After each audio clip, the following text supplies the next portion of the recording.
পুলিশরা কেন ধর্মঘট করতে পারবে না? পুলিশ বাহিনীর প্রতিটি সদস্য এ দেশেরই নাগরিক। এ দেশের অন্য কোন নাগরিকের উপর জুলুম হলে, অত্যাচার হলে, অবিচার হলে তারা ধর্মঘট করতে পারে। তাহলে পুলিশ বাহিনী কেন পারবে না? শুধু বক্তৃতায়, সেমিনারে, সাংবাদিক সম্মেলনে সন্ত্রাস মুক্ত করার কথা বললেই দেশ সন্ত্রাস মুক্ত হবে না। আইনকে সার্বজনীন করতে হবে। দেশের ক্ষমতাধর ব্যক্তিদেরও সাধারণ আইনের আওতায় আনতে হবে। এদেশের সংসদ সদস্যরা সবাই কি ভালো মানুষ? আমাদের উপর অন্যায়ের প্রতিকার না হওয়া পর্যন্ত আমরা কেউ কাজে যোগদান করব না।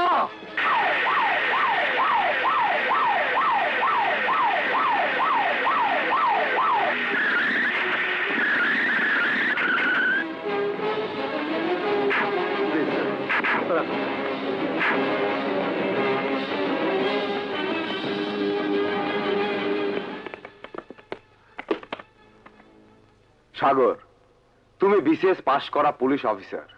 তুমি আমার অনেক প্রিয়। তোমার সামনে অনেক ভবিষ্যৎ আছে। তোমার কাছ থেকে আমি এত বড় নির্বুদ্ধিতা আশা করিনি। পুলিশ বাহিনী ধর্মঘট করতে পারে না। স্যার, আমাদের দেয়ালে পিঠ থেকে গেছে। সাগর, মাননীয় স্বরাষ্ট্রমন্ত্রী নিজে এসেছেন।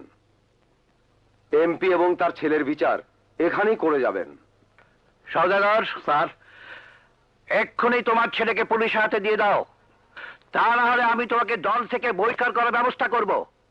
স্যার আপনি দেখেন আমি কি বিচার করতেছি, আমি ওকে নিয়ে আসতেছি। হ্যাঁ,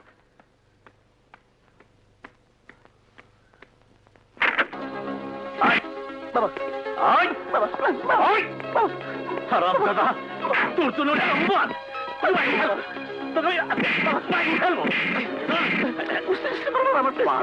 কিন্তু তোমাকে ক্ষমা চাইতে হবে। স্যার, এখানে অনেক সাংবাদিক ক্যামেরা নিয়ে দাঁড়িয়ে আছে। এমপি সাহেব যদি ক্ষমা চান তাহলে এই খবর ছবি সহ ছাপা হবে। এখানে কোনো কিছু করতে হবে না। আপনাদের প্রতি অনুরোধ, আপনারা সবাই চলে যান। আমরা সবাই এক্ষুনি কাজে যাব। শুধু একটা অনুরোধ স্যার। কি বলো? আপনাদের কাউকে লাগবে না। এমপি সাহেব শুধু যে থানায় ঘটনাটি ঘটিয়েছিলেন সেই থানায় গিয়ে থানার লকআপ ওনার ছেলেকে নিজেই ঢুকিয়ে দিবেন। তা না হলে ওনার এলাকায় ওনার পক্ষের জনগণ আমাদের কাছ থেকে হয়তো ওনার ছেলেকে বের করে নিয়ে যেতে পারে। এতে পরিস্থিতির আরো অবনতি ঘটতে পারে। হ্যাঁ ঠিক। জমি সওদাগর স্যার, তুমি যাও, এক্ষুনি তোমার ছেলেকে থানা হাজতে ঢুকিয়ে দিয়ে আসো। বাবা তুমি মাতাল, সারাদিন মদ খাও, তোর জন্য এত বড় বাবা মদ খাই না, বিয়ার খাই, বিয়ার।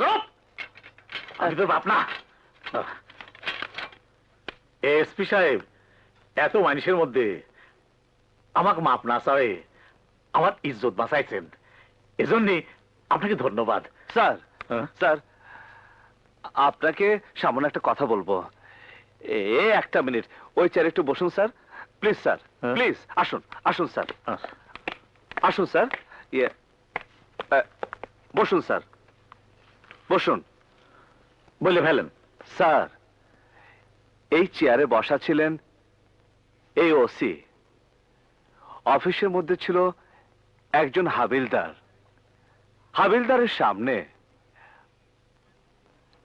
আপনি ওসিকে স্যান্ডেল দিয়ে পিটিয়েছিলেন।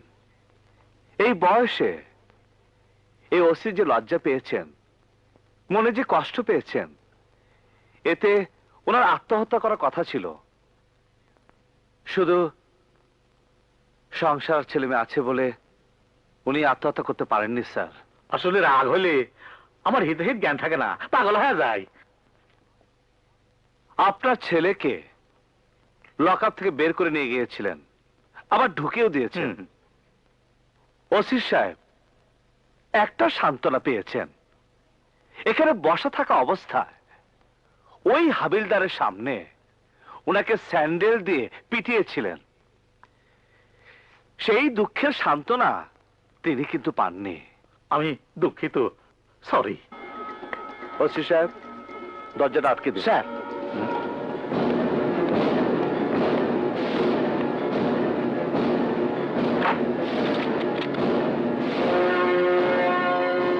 আপনার জুতো জোড়া খুলে আমাকে দিন। Yes sir.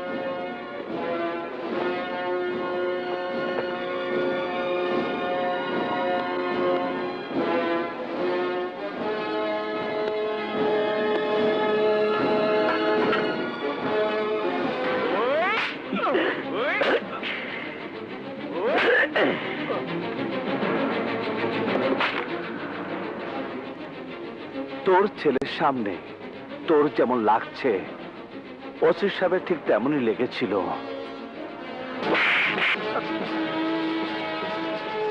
আর এইটা হলো সরকারি কাগজ ছেঁড়ার শাস্তি।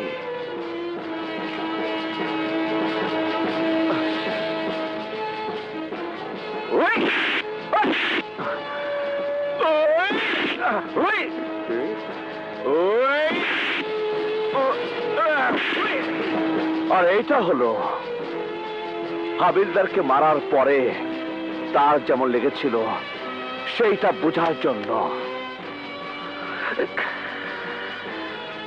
এখন সব শেষ হয়ে গেছে। এখন আপনি মাননীয় সংসদ সদস্য